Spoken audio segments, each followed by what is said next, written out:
Hello बच्चों, चलिए प्रश्न देखते हैं। स्तनियों के हृदय में रक्त के दाएं आलिंद से बाएं निलय में प्रवाह के लिए इसे इस प्रकार से प्रवाहित होना चाहिए।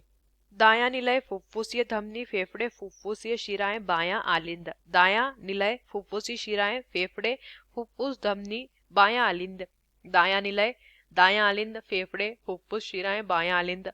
दायां निलय सिस्टेमिक एओर्टा फेफड़े फुफ्फुस शिराएं बायां आलिंद। आइए जानते हैं यहाँ पे हमारे प्रश्न की मुख्य अवधारणा। हमारे प्रश्न की मुख्य अवधारणा जो है वो यहाँ पर संबंधित है स्तनियों जो स्तनी प्राणी होते हैं उनके हृदय में रक्त प्रवाह से संबंधित है हमारे प्रश्न की मुख्य अवधारणा। देखिए यहाँ पे प्रश्न में ये पूछा गया है कि मानव का जो हृदय होता है, स्तनी प्राणी उदाहरण ले सकते हैं किसका? मनुष्य का। ऐसे प्राणी जिनमें स्तन ग्रंथियां पाई जाती हैं, मनुष्य का उदाहरण ले सकते हैं। अब मनुष्य का जो हृदय है, जो उसके शरीर में रक्त संचरण का कार्य करता है, अब हृदय के अंदर जो रक्त का प्रवाह है वो कैसे होना चाहिए? प्रश्न में दे रखा है दाएं आलिंद से कहाँ होना चाहिए? बाएं निलय में किस प्रकार जो है किस प्रकार प्रवाहित होगा? अब देखिए जो दायां आलिंद होता है, यहाँ पे रक्त कहाँ से आता है? सबसे पहले रक्त महाशिरा में प्रवेश करता है।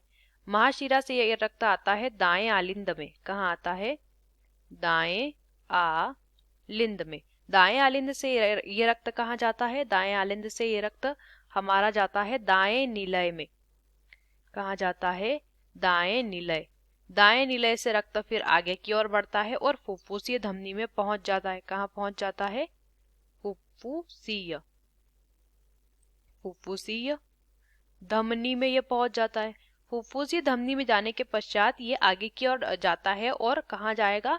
फुफ्फुसीय जो हमारे फेफड़े होते हैं उनमें जाता है। फुफ्फुस जिन्हें हम कहते हैं फेफड़े, उनमें जाता है। फेफड़ों में जाने के बाद ये कहाँ प्रवेश करता है? फुफ्फुस शिरा में।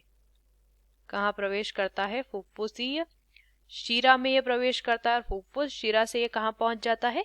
ये पहुंच जाता है बाएं निलय में। कहाँ पहुंच जाता है? बाएं निलय में। बाएं निलय में पहुंचने के पश्चात ये कहाँ जाता है? फिर से जो है महाधमनी में, और महाधमनी से शरीर में पहुंचा दिया जाता है। शरीर से पुनः एकत्रित करके महाशिरा में पहुंचा दिया जाता है। इस प्रकार से जो रक्त का प्रवाह है वो होता है। अब यहाँ पे आप देखेंगे दायां आलिंद प्रश्न में दिया है, उसके आगे से दायां निलय में जाता है, फिर फुफ्फुस धमनी में, फिर फेफड़ों में, फिर फुफ्फुस शिरा में, फिर बाएं निलय में पहुंच जाता है।